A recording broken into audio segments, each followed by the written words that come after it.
Do you believe in past lives? Stay to learn more. Today we are going to learn about the case of Erika, who shares with us a series of situations that relate to life, death, and also past lives. Those lives that we could have had, and some people have the possibility to access them in a quite special way. I would like you to tell me at the end what you think about this specific case and specifically about this topic that generates many points of view and is super interesting. Friends, I tell you that the channel's garments are now available. There are many designs and you can request the complete catalog to the WhatsApp that appears on the screen at this moment. Remember that there are sizes for children, for adults, oversized, and also in special sizes up to 740, so everyone can have the channel's garments. As always, I invite you to my secondary channel where every Sunday we have a new case to enjoy. I ask you to please stop by when you have a little time. You won't regret it. And I also leave you all the important links in a pinned comment. Now I won't keep you any longer and we'll start right away with this new video. Welcome. What I'm going to tell you is a set of experiences lived from May 2023 until approximately October of the same year. And I know this because everything started in a very marked way and ended in the same way. I don't want to fall into the phrase I'm sensitive to certain energies or I can see and hear more than other people. But the reality is that on many occasions, and I have no idea why it was like this, I was able to witness situations that failed to have an explanation, and time showed me that for some reason, who knows why, I managed to see a little bit further. An example before we delve into my experience, I imagine it was the beginning of everything. It was on one occasion, while at Posadas Hospital, while my dad was hospitalized going through a complicated case of pneumonia. As we didn't have all day due to work issues, my sister, my mom and I would take turns to go take care of him and also be there for any eventuality.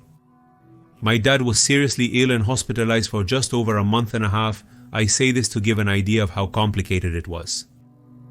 Honestly, I didn't pay attention to anything in the hospital. I was so worried about him that if anything else happened, I didn't manage to notice. But on one occasion I was frozen in shock. I was sitting in one of the hallways. It was about 20 days into the hospitalization. I had been with my dad for a little while and I left because the nurses had to clean another patient who was in the same room. I went to the buffet, bought a coffee and a cookie. I hadn't eaten anything that day and it was already 4 in the afternoon. I sat in the hallway. There was practically no one that afternoon, and I say this because normally there was a steady flow of people, but not that time. I guess because it was a weekend, I don't know. The point is that while I was having coffee, a guy about 40 years old appears and sits next to me. He greets me with a good afternoon and I responded, logically out of politeness, but I didn't know him. And seconds later he asks, "How's your old man?" I looked at him and told him he was stable, although quite delicate, and then I asked him if he knew him. He responded yes, that they had been friends since they were kids. That was his exact phrase. Then he told me that his name was Hector and that he had come to see him several times before. This caught my attention and I told him right then, as I had never seen him before. So maybe he came at a time when my mom or my sister was there, but they hadn't told me, and that did seem strange to me. On the other hand, I was not aware of this so-called friend Hector. My old man, at least since 2018 when he fractured his ankle, hardly ever left the house. Besides, they had quite an age difference. My old man was 72 years old at that time. However, the man didn't appear to be a lying madman, and there wasn't much reason for him to do so. He asked me how my mom was doing and named her by her name. That's when I realized that he obviously knew them, but they also hadn't met, according to him. I told him more or less everything, how she was doing and how the hospitalization went, all the checkups, and mainly how worried we all were about her health. There he fell silent for a few seconds, and I'm going to try to say it with the same words, although it may not be exactly the same.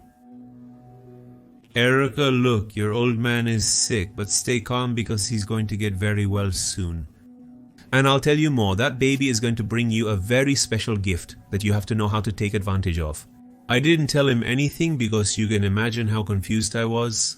I just looked at him. He was looking at the room door, so we didn't have eye contact at that moment. At that moment, they opened the room door and let me know that I could go in. I got up and mentioned to the nurse a doubt I had about the medication, and I turned around at that very moment to invite Hector to come in to visit my old man. But you know what? He was no longer there. But the matter didn't end there, because this brought something much more interesting behind it. He made it clear that it was obviously impossible for him to get up and lose sight of it. It was only seconds that I spoke with the nurse, and to be even more sure of all this, she confirmed to me that she never saw absolutely anyone behind me. The hallway was completely empty. That time I went in and accompanied my old man like every day. I didn't tell him what had happened. Knowing him, I had no intention of adding any more worries to him. And now I ask you to pay close attention. Within a few days, my old man had improved considerably, to a point that even the doctor handling his case couldn't explain to me. He tried to do it in somewhat convoluted ways, but knowing that days before they were preparing us for the worst, it was more than clear that it was even a surprise for them, especially when the treatment was exactly the same. Finally, he was discharged 47 days after being admitted. He returned home with my mother and my sister. I live nearby with my 2 children and my husband in Ramos Mejia. About once a week I go to visit him, and while we were having a snack and chatting about various things, mainly about politics. In my family, it's a topic that comes up naturally. At one point, I tell my dad about this thing that had happened at the hospital. Until that afternoon, I hadn't told anyone, not even my husband. I felt that the first one to find out had to be my old man. I told him every detail, although there wasn't much of a story behind it, but it was fascinating to see that when I told him his name was Hector, he started to cry. I finished telling him everything, and he tells me that Hector was his best friend. You could say that he was the only real one he had in his life.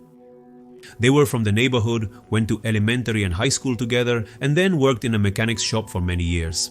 I was completely unaware of all this. I had never heard about Hector. The hard blow came at his 36 years, when they detected an advanced stage disease, and there was nothing to be done. He died a few months later.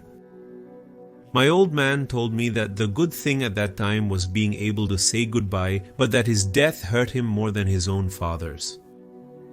There was no doubt that Hector had been present at the hospital in his own way, but he was. I described it to my dad, and yes, it was him, just as he remembered. There, I logically understood the age difference I perceived when he told me they had been friends since they were kids. And another incredible and very important fact was when Hector, I don't know if you remember, at one point told me about that baby you have with you. He wasn't referring to my children who were at home. He was clearly referring to the fact that I had recently confirmed that I was pregnant, and apart from me, only my husband knew. I told this to my dad, and we both ended up crying like crazy. My dad, due to his overwhelming nostalgia, but I'm uncertain in my case. I was just very moved, and I'm not exactly one to cry easily. All this remained there, but specifically on the 7th of May 2023, something tremendous happened to me, and nobody knows this but my husband. I started to feel something unique, and of course I would like to know if anyone else has gone through something similar. I was already 3 months along. The pregnancy was going perfectly well, and that day, I know because it was my sister's birthday, I laid down for a nap and dreamt in such a vivid way that it's hard to explain. I felt it was real. In this dream, I was in a house that wasn't mine. In fact, my body wasn't the same either, because I was a boy of about 12 years old. It was an older time as could be understood because the lighting was not electric. There were candles, a wood-burning fireplace, a huge and heavy wooden table in the middle. It looked like a quite humble country ranch. Up to that point, I could tell you it was just a dream I had from watching a period movie. Let's suppose this, and it seems the most coherent. But the fascinating thing was when a woman appeared. In this dream, it was my mom. And this generates a tremendous emotion for me right now as I remember it. Because upon seeing her, I immediately realized that in reality, it was my future daughter. I know it's hard to understand, but I felt it in a super intense way. In that first dream, we didn't talk, but we were at that table eating the 2 waves. It was only in the 3rd meeting that she spoke to me and told me, as I suspected, that she was my mother, and that now, or rather in the future, she would be my daughter. I dreamed about her during all those months I was pregnant, sometimes with direct talks about the future we would have together after her birth, while other times it was like living a moment in that time when she was my mom and I her son. On several occasions there were other people, but I didn't recognize anyone in particular as I did with her. They were just people and nothing more, and the dreams occurred at least 4 to 5 times a week. My daughter was born in November, but I stopped dreaming all of this at the end of October when the birth was imminent. The most amazing thing, and I don't care if anyone believes it or not, is that my daughter has a birthmark on the side of her neck right where the hair begins. And that woman I dreamed about for all those months had exactly the same mark and in the same place. Was it a coincidence? I don't know. I also wonder if that encounter with Hector or his ghost had anything to do with this. Because he knew about the pregnancy and he told me he would have a very special gift for me. Maybe this gift was that connection, that bond we formed, where for some reason I managed to see a previous life where we crossed paths, but with different responsibilities. I also tell you that I am not a religious person at all. I clarify this because perhaps some may associate it with a certain fanaticism for something, but no. From my point of view, I think there are many injustices in life that always make me rethink what many profess with such blind devotion. But in this case, I confess that the topic of past lives was something impossible for me, and today I think I look at this topic with very, very different eyes. Thank you very much for making it to the end. See you in a few days with more stories, and as always, I send a big hug to everyone.